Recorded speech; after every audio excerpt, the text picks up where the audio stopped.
ఓం మహాగణాధిపతయే నమః. ఓం గురుభ్యో నమః. ఓం శ్రీమాత్రే నమః. పరమేశ్వర స్వరూపమైనటువంటి జ్యోతిష, వాస్తు మరియు ఇతర అనేకమైనటువంటి శాస్త్రములను మనకు అందించినటువంటి మహర్షులకి నమస్కారం. హయగ్రీవ హయగ్రీవ హయగ్రీవేతి యో వదేత్ తస్య నిస్సరతే వాణి జనుకన్యా ప్రవాహవత్. అరుణాం కరుణాతరంగితాక్షీం ధృతపాశాంకుశపుష్పబాణచాపాం అనిమాదిభిరావృతాం మయూకైః అహమిత్యేవ విభావయే భవానీం. శ్రీమాత్రే నమః. ప్రేక్షకులకి ఆ లలితాంబిక అమ్మవారి యొక్క అనుగ్రహం పరిపూర్ణంగా కలగాలని కోరుకుంటూ, మనము లలితాసహస్రనామాల్లో ఉండేటువంటి ఒక్కొక్క నామాన్ని, ఒక్కొక్క లైన్ని తీసుకొని దాని యొక్క అర్థము, జ్యోతిష్శాస్త్రరీత్యా మనకున్నటువంటి ఏ దోషము ఈ యొక్క నామాల్లో ఏ నామం చేసుకోవడం ద్వారా దోషం తొలగుతుంది. దాంతోపాటు మనం ఈ ఎపిసోడ్లో ప్రత్యేకంగా జ్యోతిషాస్త్రంతో పాటు వాస్తుపరంగా ఉండేటువంటి దోషాలు కూడా అమ్మవారి నామాల ద్వారా తగ్గుతాయి. వాస్తులో ఉండేటువంటి నెగిటివ్ ఎనర్జీ ఏదైతుందో అందులో నివసించేటువంటి వ్యక్తులకి ఇబ్బంది కలగకుండా ఉంటుంది. కాబట్టి ఏ నామం చేసుకోవాలనేటువంటి విషయాలు కూడా మనం తెలుసుకుంటూ ఉన్నాం. ఈరోజు మనం చెప్పుకోబోయేటువంటి నామము ముఖ్యంగా ఈ లక్ష రోమలతాధార తాసమున్నేయ మధ్యమ అనేటువంటి నామం. మరి ఒకటే గుర్తుపెట్టుకోండి, ఈ నామములు ఏవైతే ఉన్నాయో, లలితా సహస్ర రహస్య నామములు ఏవైతే ఉన్నాయో, ఈ సహస్రనామాలు కూడా ఇవి మనుషులు రచించినటువంటివి కాదు.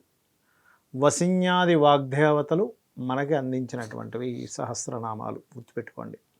అయితే దీని యొక్క అర్థం ఏంటి?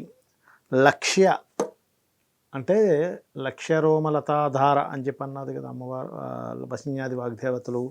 లక్ష్య అంటే కనబడేడి, రోమలత అంటే రోమములు అనేటువంటి తీగ యొక్క ఆధార అంటే ఇప్పుడు ఏంటంటే అమ్మవారి యొక్క నడుము భాగం గురించి చెప్తున్నాడు. మొత్తం మీద తెలుసుకోవాలంటే అంటే ఏమిటి? కనబడినటువంటి నడుము అమ్మవారిది. అంటే మనకి సాముద్రిక శాస్త్రాల్లో సన్నటి నడుము కూడా ఒక మంచి యోగాన్ని ఇస్తుందని చెప్తూ ఉంటారు శాస్త్రంలో. అవన్నీ దేవతా లక్షణాలుగాను, అదేవిధంగా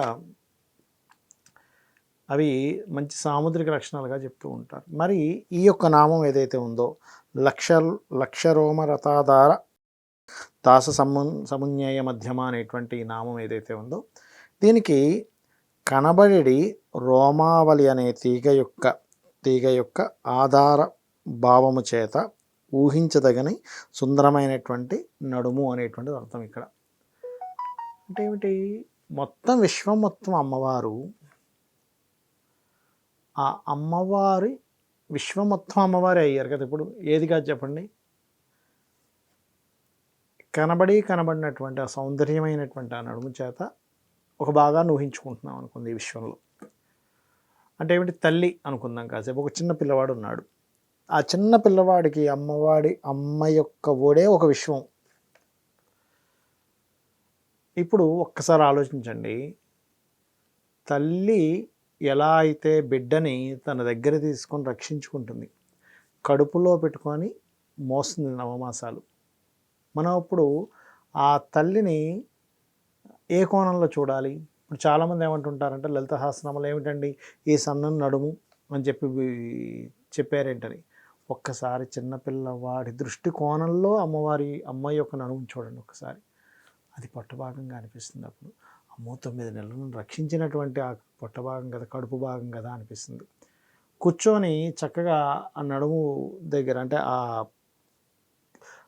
కొన్నిసార్లు అమ్మవారి తొడల భాగం వర్ణించినట్టుగా ఉంటుంది. అదేమిటండి తొడల భాగం వర్ణించడం ఏమిటి అనేటువంటి జుగుప్సాకరమైనటువంటి దృష్టితో చూస్తారు చాలామంది. కాదు, అదే చిన్నపిల్లవాడికి అదే పట్టుపరుపు లాంటిది, కూర్చొని చక్కగా ఒళ్ళో వేసుకుంటుందిగా. ఆ కోణంలో అమ్మవారిని చూడాలి ఎప్పుడు కూడా మనం. అంతేగాని నడుమును వర్ణించారు, అదేంటి వక్షోజాలను వర్ణించారు, లేకపోతే తొడలను వర్ణించారు కాదు. వక్షోజాలు అంటే ఆహారం ఇచ్చేటువంటివి అనేటువంటిది మనం అర్థం చేసుకోవాలి. తొడలు అనగా వెంటనే ఆ కోణంలో వెళ్ళిపోవడం కాదు.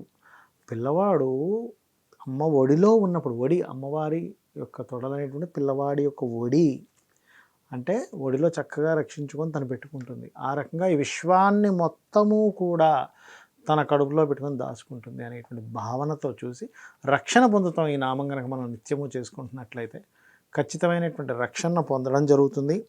మరియు అదేవిధంగా మరొక విషయం ఏంటంటే, ఇక్కడ రక్షణ పొందడమే కాకుండా పూర్వజన్మల్లో చేసినటువంటి పాప కర్మ దగ్ధమవుతుంది ఈ నామం చేసుకోవడం వల్ల. పూర్వజన్మలో మనం ఏదైతే కర్మలు చేసామో ఆ యొక్క దోషాలన్నీ కూడా తగ్గుతాయి ఈ నామం వల్ల. అదేవిధంగా మరి వాస్తు పరంగా ఏమిటండి అని చెప్పి చూసుకున్నట్లయితే, ఒక్కోసారి కొంతమంది చూడండి, ఏదైనా ఇంటికి వెళ్ళారు, ఆ ఇంట్లోకి వెళ్ళినప్పుడల్లా ఏదో ఒక అప్పులు అవుతూనే ఉన్నాయండి, ఏంటో నాకు అర్థం కావట్లేదు, ఇంటికి వచ్చిన క్షణం నుంచి కూడా మాకు గొడవలు, అప్పులు, రుణాలు, రోగాలు ఎక్కువైపోయాయండి అనుకున్నటువంటి వారు ఈ నామం చేసుకోవచ్చు. దీనికి ఓం ముందు ఓం కలిపి లాస్ట్లో నమః కలుపుకొని ఓం లక్ష రోమ లతాధార తాస సమున్యయ మధ్యమాయై నమః అనుకున్నట్లయితే మనకు కలిగినటువంటి రుణ రోగ శత్రు భావాలు అన్నీ కూడా తొలగిపోవడం జరుగుతుంది.